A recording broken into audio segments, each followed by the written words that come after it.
Hey guys, welcome back to Jessin Reads Romance. I'm Jessin, and today I'm going to be doing my weekly wrap-up. All of the books that I read this past week, which just so happens to be quite a few. I was in a mood since I will be returning to school. I was like, this is now or never.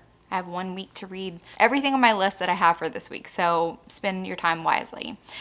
And I did. I feel like I did. I am going to include one book that I technically didn't read this past week. I read it. It was the first book I read in July, but for the first week in July, I did a reading vlog and for the Light versus Dark readathon, and this book just kind of got left behind since I read it right before starting that vlog. Anyway, I want to talk about Inferno by Amara Ray, one of my favorite covers in the series as well. I really love it. I think Emily Weitig designed all of these covers, and she's killing it. Definitely a cover love purchase for this series, but this is the third book in the Immortal Coven series, and Amara Ray is a new writer. These are her first books. She has created this world where witches are very insular, and there's other immortal beings, but there's this one coven that our heroines in the series belong to. They're the only hybrid witches. Their mothers decided to have non-human mates, which in witch culture that's like kind of a little bit forbidden. There's more to like the lore, especially things that are being discovered now, about witches only having human mates, but their coven being so much different. Anyway, they're kind of like outcast, and the witches council that is in charge of like all the witches or whatever looks at them both as kind of tainted but also a threat, and each witch gets her own book, and of course each of their mates just so happen to be other immortal beings. In this one, Willow is our fire witch. Every witch in this coven, they have like elemental powers, so like earth, water, fire, air, and we also have a life and death witch. Willow is our fire witch, and she is feisty. Of course, her personality kind of reflects her powers, but they need to make allies because of things that are happening in the world that I won't get into great detail. It's kind of spoilers for the other book, but I can tell you that in this book, Willow is tasked with meeting with these berserkers. Now, berserkers in this world, they're very to themselves because they have been hunted by witches in the past, to the point of almost going extinct. So of course they're going to hide their whereabouts, guard it very closely. Willow has an in. She does know a part berserker, and he's going to lead her there. When she gets there, the culture of berserkers is very interesting. She can't just have an audience with their leader, their king. That's just not done. In order to have an audience with that king, she has to basically fight in these kind of gladiator games. She has to win 3 fights before she's able to even talk to him and then ask him for aid. So of course, whenever she first gets there, she's committing like all these faux pas. You're not supposed to look at the leader in the eye, like you haven't earned that right, and you haven't even earned the right to use your name. But of course, Willow, being the fiery character that she is, she's like trying to look at him and forgetting it because she's getting so fired up about it anyway. So of course, this intrigues the leader. His name is Torque, and he is our hero. He's incredibly intrigued by this witch, and he knows he shouldn't be, but she is strong, she's resourceful, and I just really love their relationship. It's a little bit unconventional. Also, Amara Ray explores like different types of kinks in each of her books. She also lists them at the beginning of the book so that you know if it's like for you or if it's not for you. Since the berserkers are so kind of like primitive, it's kind of like a society in which you take what you want. I mean, there are definitely rules. Also, content warning for attempted sexual assault, not between the hero and the heroine, but somebody does attempt to sexually assault the heroine. But I will say their relationship, Torque and Willow's relationship, they are kinky. There's some light bondage, and also I would say some dubious consent scenes, but it's like a very playful vibe in this book. It's not, I wouldn't consider this like a very dark romance or anything. I really loved it. It's my favorite in the series, and I gave this one 4 stars, but honestly, it's probably more of a 4.5 when I compare it to the rest of the books in the series. I like this one the most. So yeah, 4.5 for me. I think that her writing is getting better with every book, and I think that the world is stronger with every book. I'm very interested to see what she does like in the future. I'm not sure how much she'll want to continue the series or continue being in this world after every single witch in our coven gets their HEA. I'm not quite sure what her plans are for the future, but I'm excited to see what else Amara Ray can do. Okay, after after that, the first book that I picked up after the Light versus Dark readathon, I wanted something very, very different. So I picked up Scoring the Billionaire by Max Monroe. I have read them in the past and they're very humorous and I needed something a little bit light and fluffy. And the reason why I decided to pick up Scoring the Billionaire was because at the end of July, I read The Redo. That's the last book in their Winslow Brothers series. And the Winslow brothers actually have a sister. And the heroine of this book is Winnie Winslow. So she's the only girl and she has 4 other brothers. After having read The Redo, I knew that Winnie had a book with one of the characters that they had written previously in a different series. I forgot what this series is called. Hold on. The Billionaire Bad Boys. This is the 3rd book in the Billionaire Bad Boys series. I have read like 1 book in this series before, like years ago, but I just found it very interesting because, okay, so the premise of this book is that Winnie is the physical therapist for this fictional football team based out of New York, and this is the romance between Winnie and the team owner, Wes Lancaster. Wes Lancaster, I wouldn't call him like a broody hero, but he's a little bit more stoic, and since it's been a really long time since I've read this series, I really don't remember how he was portrayed in other novels, but according to Winnie, they're kind of like, she thinks they're enemies, but Wes is just kind of like, no, we're not enemies. So I don't know what the vibe was with them previously in previous books, but this turns into kind of like a one night stand on the road type of thing. And after Wes gets one taste of Winnie, he's like, I can't really stop this. It's forced proximity because they're working together. So of course it keeps happening. It's not just the one night. But I also really loved, and one of the reasons why I was intrigued to read this one was because Winnie has a daughter, and that daughter is on the autism spectrum. And I really love the moments that we do see Wes interacting with her daughter. I got to see a lot of that in The Redo because her daughter is actually a pretty big character in The Redo. But I love to see like how accepting Wes was, and she's actually pretty interested in football. And I'm just a sucker for a guy who's really good with kids, and Wes is that. Unfortunately, their relationship wasn't as intriguing to me, and I looked up to see what year Max Monroe wrote this in, and they wrote it in 2016. I feel like their writing has grown a lot since then. Their brand of humor is also just much more natural in The Redo as well. Like they have some extremely humorous moments in The Redo, and the jokes land just like so much more smoothly than they do in Scoring the Billionaire. So I thought that that was interesting. But yeah, I didn't mind this book. I gave it 3.5 stars. It just wasn't like the best one that I've ever read by them. Then I picked up Embers by Claire Kent.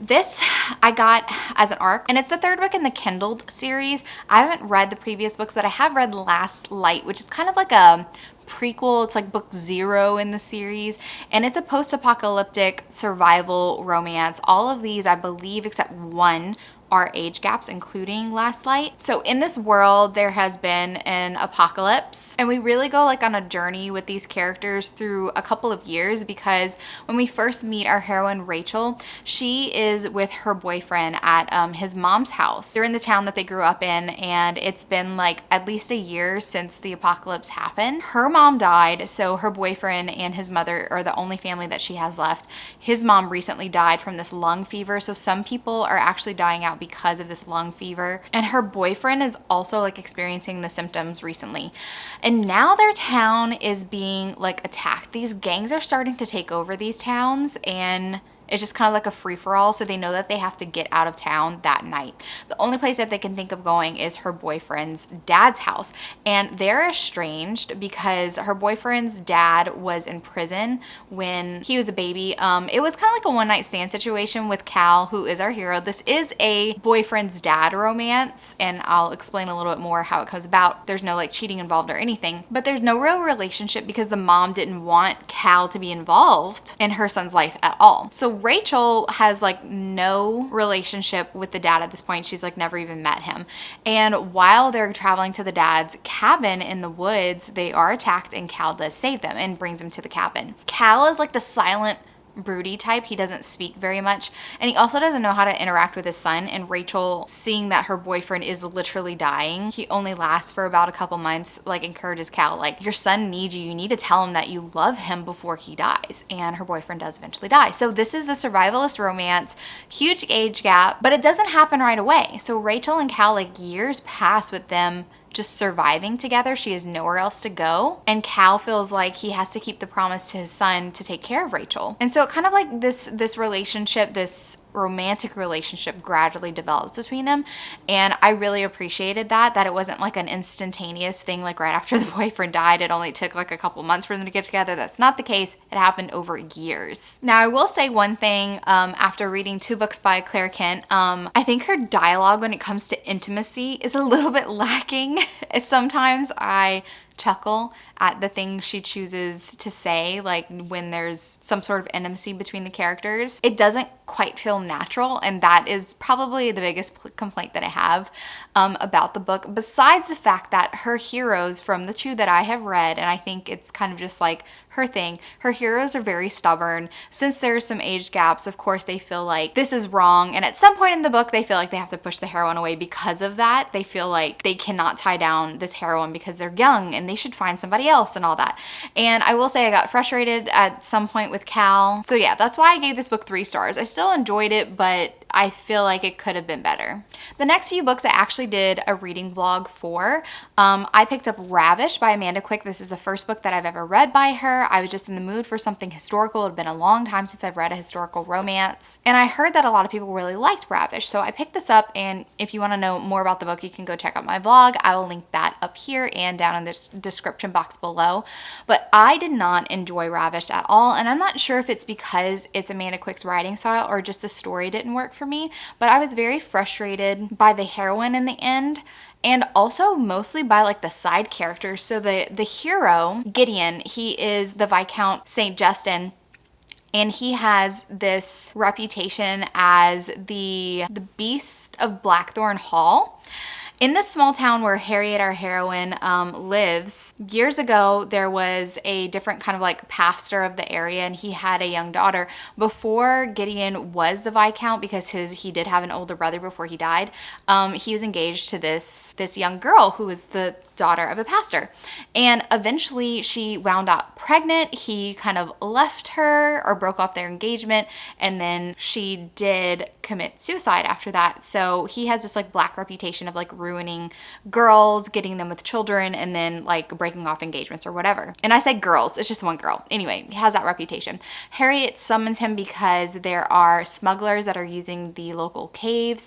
She wants them out because she is a geologist and she likes to look at fossils, and she wants to get in those caves because there are some very important fossils to her in there. So she's like, hey, can you clean out these smugglers? Anyway, long story short, they end up engaged. And I did not find the story very compelling. I found that even though Harriet was supposed to be this like quirky, very smart woman who was very interested in science, I found she was written to be kind of naive in some ways, and her quirkiness didn't work in a lot of instances. I was like frustrated because Gideon was trying to keep her safe, and she frequently protected people who I felt like did not deserve to be protected. But Amanda Quick made these side characters that she was protecting very dramatic. It was just awful. Anyway, go watch the vlog if you want to hear more about that. I didn't like this one. Anyway, I didn't really like this book at all, so I gave it 2.5 stars. Maybe a little harsh, but my enjoyment was so not there during this book. So yeah, that doesn't mean that I don't want to try out another Amanda Quick eventually, just not anytime soon. Then I had the arc for Ruby Fever, which is the last book in the Hidden Legacy series. I'm a little bit sad that it has come to a conclusion because there's no word that if they're going to continue in the series. I hope that eventually they will, whether or not it's going to be with this publisher or indie, but I would love to see Arabella's story told. But let me just tell you, I really love the way that they wrapped up Catalina and Alessandro's story, as well as a lot of other elements from the original trilogy in the series. So the original trilogy is about Mad, Rogan, and Nevada. There are a couple of loose threads hanging in the wind at the end of that trilogy. I wasn't quite sure if they were going to tie him up, but Ilona Andrews, they do tie up some loose strings in Ruby Fever. I really enjoy these characters. I mean, if you have not checked out Ilona Andrews before, I think that the Hidden Legacy series is the most easily understandable world to enter into. Also, the pacing is just really great from like a series and also romance standpoint. Since the characters only go through a 3-book arc, I just find that it's a lot more accessible than their longer running series. But the world is so cool. It's urban fantasy, so there are powered magical people. In our world, they just have like people who can wield magic. There's different levels of magic. The highest you can go is prime level. And a lot of our characters have some really cool powers. Catalina is a siren, and Alessandro, I don't want to say what his powers are because that's kind of something that you discover throughout the series, but I just really love them. They work so well together. I also think that Ilona Andrews has some really amazing fight scenes. I'm always so engaged. A lot of times, authors who write fantasy or any types of books that involve like action, I kind of tune out during like the more action scenes where there's like fights, because I don't know, some authors for me just don't write engaging combat scenes, but not so with Ilona Andrews. I'm so like there in that moment when they're writing about that stuff. So anyway, 5 stars, it was wonderful. Then I picked up the audiobook of The Shield and the Thistle by Jillian Bondarchuk. Jen had told me that she was planning on reading this, and it was kind of like a little bit like Outlander because there was time travel to the past, and it's in the Scottish Highlands. I thought this story was cute overall. So Maggie is returning to Scotland because her boyfriend recently broke up with her. She's trying to like figure out her life. Her parents are dead, but her grandmother lives in Scotland, so she goes for a visit.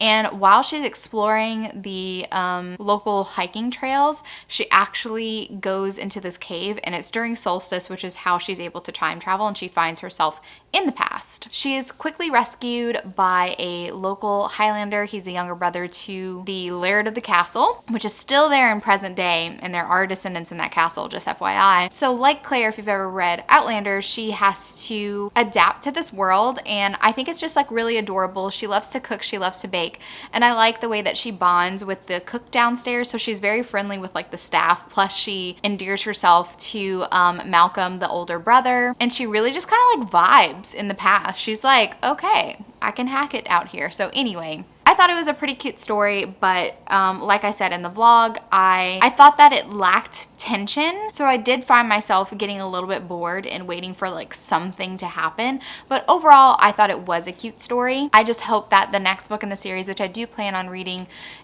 is a little bit more interesting and doesn't wait till the last like 5% to have like a major conflict. I'd rather there be some lead up to that conflict, a little bit more peppered in throughout the novel, or some other types of conflict to keep the story going and interesting. And then of course, at the very end of my vlog, I read an arc for Before I Let Go by Kennedy Ryan. She's one of my favorite authors, and she really hit it out the park with this second chance romance between a divorced couple. So Yasmin and Josiah have been divorced for the past 2 years. They do have 2 children together, and Yasmin, there was something, and it is revealed during the course of the story, but there was definitely an event that happened that led up to the divorce, but it was also other kind of minor things. But what makes this kind of a unique situation, and I think the best situation to continually throw like a divorced couple together again, is that they are business partners. They both are co-owners of this local restaurant in Atlanta named Grits, and it's their like brainchild, their baby. And so they're very like amicable with each other. They're working together to increase the notoriety of Grits, and as well as co-parenting their children. And I really love, I said this in my vlog, I really love the point in which Kennedy Ryan picks up with their story, like starts their story. They've been divorced for a little while, and naturally, you know, as divorced couples do, eventually they start to move on, and Josiah's the first one that starts to move on.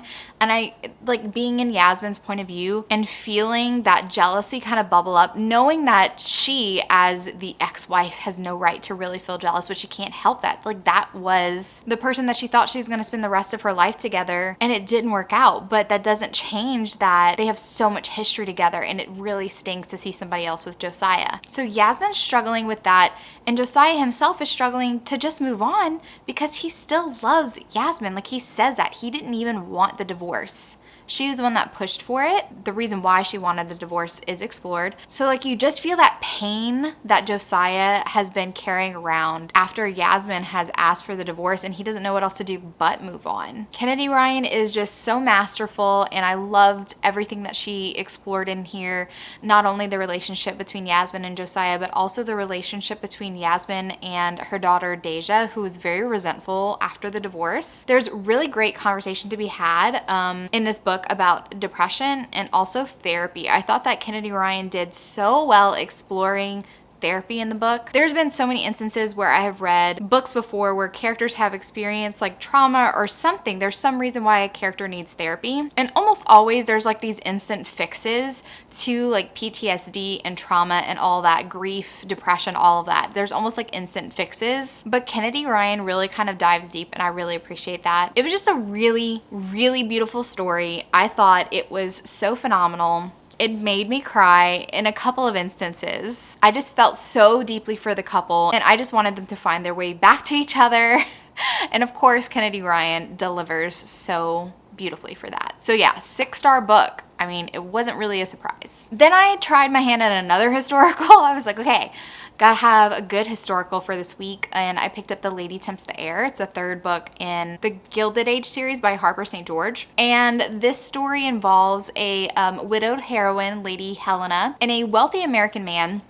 His father actually started like this ironwork company, and they build railroads and stuff. And for the past couple of books, Maxwell's parents have been trying to marry off their daughters to English aristocracy because they really want that notoriety being associated with the aristocracy. The 2 daughters did marry very well, but part of the conflict in the past couple of books has been the parents. They've been so pushy to the point where they don't really care about their daughter's happiness, and they also kind of, I don't want to say use nefarious means, but I'm just saying, like, I don't feel like the parents deserve redemption is all I'm saying. But anyway, of course it has to be a point of conflict for this book as well. They're ready for their son to marry, and they do hold something over Maxwell's head saying that he needs to marry before the end of the year that only gives him like 3 months. And I won't say what the blackmail is, but I was just kind of like, of course you did, you know, these people, I swear. So Maxwell's solution is that he wants to carry out a fake engagement with Lady Helena. They do know each other before.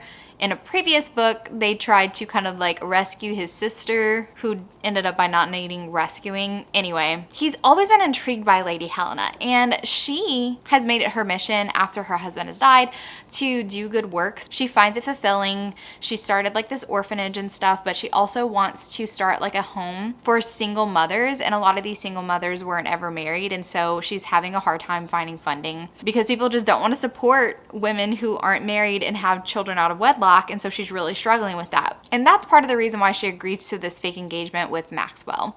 But she doesn't want to get married again because she is barren. It was a point of like resentment with her husband while she was married before he died. And multiple doctors have confirmed that it was her who was barren. Unfortunately, I really didn't love them as a couple. They weren't terrible, but I wasn't as interested with them as I was with like the last book. I just felt like there could have been more opportunities for chemistry between them. It was just like a personal preference. I didn't feel it as much as I wanted to, so I only gave this one 3.5 stars. Then I wanted to pick up something completely bonkers, and I had seen Ashley Bennett's second book in her Leviathan series, and I picked up the first one, Muscles and Monsters. So it's a monster romance. Each book in the series is about a different monster. The second one is like a tentacle man or something, like he's either an octopus or whatever, I don't know, and it's going to be an MM romance. I'm very interested in that one. So I wanted to pick up the first one and see what it was all about, and I will say that this book is mostly kind of just like smutty monster romance, and also I would put it like on the same level as Morning Glory Milking Farm.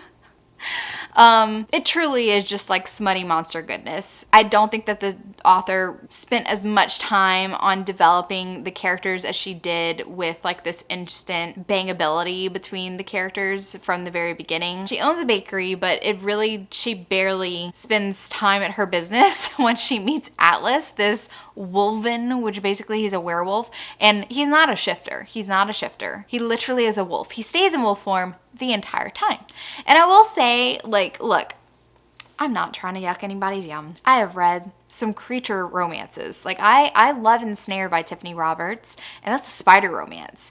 And I don't really even like spiders, but for some reason, that monster worked for me. But I will say, I didn't really vibe with the wolven. Like, the muzzle and the fur, I don't know. It just wasn't quite doing it for me. So I was like, no. And it was fine. I mean, the hero Atlas, he's kind of like this gym bro. They briefly mentioned that in the past he's struggled with his weight, and that's why he started the gym, but the author really didn't try to explore their backgrounds that much. everything was very surface level. So it was okay, it was fine. But it really wasn't that memorable, so I'm gonna give it 3 stars, but I'm still gonna go read the Tentacle Monster one after this. And then finally, I read Mafia, Madman by Mila Finelli. And if you read the first 2 books in the series, you know that Mila Finelli is just going all out mafia with these books. Possessive heroes. There's severe age gaps in this series as well. Like literally the heroes are old enough to be the heroine's fathers in the series, but it's fine because I love a good age gap. And this one is so much fun. It's bonkers. It's over the top in all the best ways. Like I enjoyed this book so much. It's definitely my favorite in the series. There's only 3 books out. The first 2 books are a duet. It's the same couple. And in fact, the hero of this book, Enzo, is enemies with the hero from the first 2 books. He wants to get revenge on Fausto, and in order to do that, he has this opportunity. It's been years since the events of the first 2 books, and he runs into the little sister of the heroine from the first 2, and he's like, what a great opportunity. I can kidnap Fausto's sister-in-law and keep her in this cage on this yacht in the middle of nowhere, take away her clothes because he was also caged and his clothes were taken away from him. He was tortured and he's like, I'm going to plot my revenge and I'm going to use Gianna to do this. Unfortunately for him, Gianna is a firebrand and she's like, oh, he wants to kidnap me? I'm gonna show him who's the boss. And so this book is a battle of wills between Enzo and Gia. Sometimes he comes out on top, sometimes she comes out on top, but the power plays between these 2 are so exciting. There is some dubious consent in this book, but to me, it was delicious. It was delicious. I loved it. Enzo is incredibly possessive and kinky, and I loved it. And oh my God, the dirty talk in here, and I was just all for it, absolutely all for it. I'm debating, like, is this book 6 stars? Is it 5 stars? I've been really stingy with my stars this whole entire year. I'm not gonna lie. I had a conversation about this with Crystal. I was like, I'm really not doling out the 5 stars this year. I did write this down as 5 stars, but I'm like, I don't know. I loved it so much. Is it a 6 star? I'm gonna do 6 stars. 6-star Mafia romance. Is it the same type of 6-star as Before I Fall from Kennedy Ryan? No. They're totally different types of 6 stars. But the high that I was riding after reading both of those books, that's similar. So yeah, 6 stars. Okay, that's it. That's all the books that I have for this past week. I'm actually currently reading Empire of Storms by Sarah J. Maas, but I could not finish that in time to do this weekly wrap up. But that's fine. There will be ample opportunity to talk about this book in the future because I am doing it for the SJM read along, and that live show will be happening at the end of this month. I'll actually link the date and the channel in the description box below because I can't remember who's hosting this one. So let me know what you guys have been reading and loving. I am about to start my fall semester. I have 2 more semesters until I graduate from nursing school. Wish me all the luck because this semester is going to be, everyone says it's the hardest one in the entire program, so I don't know how much time I will have for reading. It was limited in the past couple of semesters, but yeah, this one, I'm not quite sure if I will have any reading time at all. And for me, that is a struggle because my escape is reading. And it's also hard for me to read a book and then stop. So it's definitely gonna be a test of my willpower to balance study time and reading time. But if you like this video, give it a big thumbs up. And if you're not already subscribed to my channel, make sure you subscribe to get notified on any future videos that I do. Thank you so much for watching. And remember, life's better with a little HEA. Bye guys.